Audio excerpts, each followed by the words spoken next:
지난해 말 정부가 발표한 기업 공개 IPO 시장 건전성 대책이 오는 7월부터 본격 시행됩니다.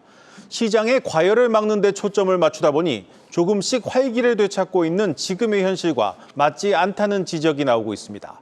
오민지 기자입니다.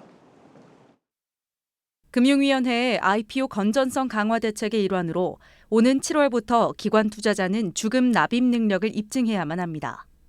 기관 투자자들의 투기 과열을 막기 위해 IPO 주관사가 참여 기관의 주금 납입 능력을 확인해 허수성 청약을 막겠다는 조치입니다.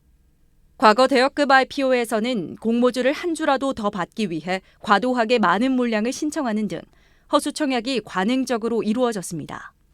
지난 2022년 LG에너지솔루션 IPO 당시에는 기관 수요 예측에서 증거금이 1경 원 넘게 몰리기도 했습니다. 금융위는 동시에 7월부터 시초가 형성 범위를 공모가 대비 기존 90에서 200%에서 60에서 400%까지 확대할 방침입니다. 이 역시도 이른바 따상 등으로 상장 당일 가격 변동성이 가격 기능을 왜곡하는 현상을 완화하기 위한 대응책입니다. 하지만 시장에서는 IPO 시장 한파가 여전한 상황에서 엇박자 정책이라는 지적이 나옵니다.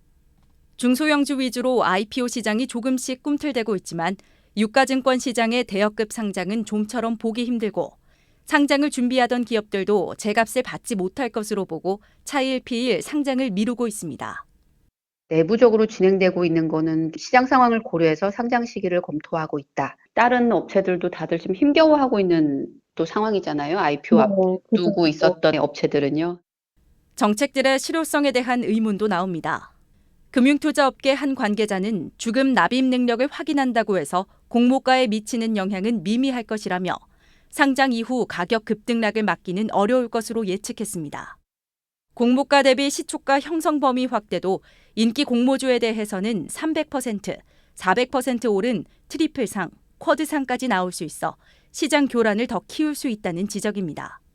다만 IPO 시장 한파에 엇박자가 날 수 있지만 IPO 시장 건전성 제고를 위한 정책인 만큼 장기적으로 지켜볼 필요가 있다는 목소리도 나옵니다. 시장이 활성화가 안 되는 시점에서 이런 규제를 하는 것은 시장을 약간 죽일 것 같은 그런 우려인 거잖아요. 그런 식의 이제 관점은 너무 장기간만 바라보고 생각하는 거라고 생각을 하고요. 오는 7월부터 적용되는 IPO 건전성 정책이 시장에 어떤 영향을 미칠지 투자자와 상장 예비 기업들의 이목이 집중되고 있습니다. 한국경제TV 오민지입니다.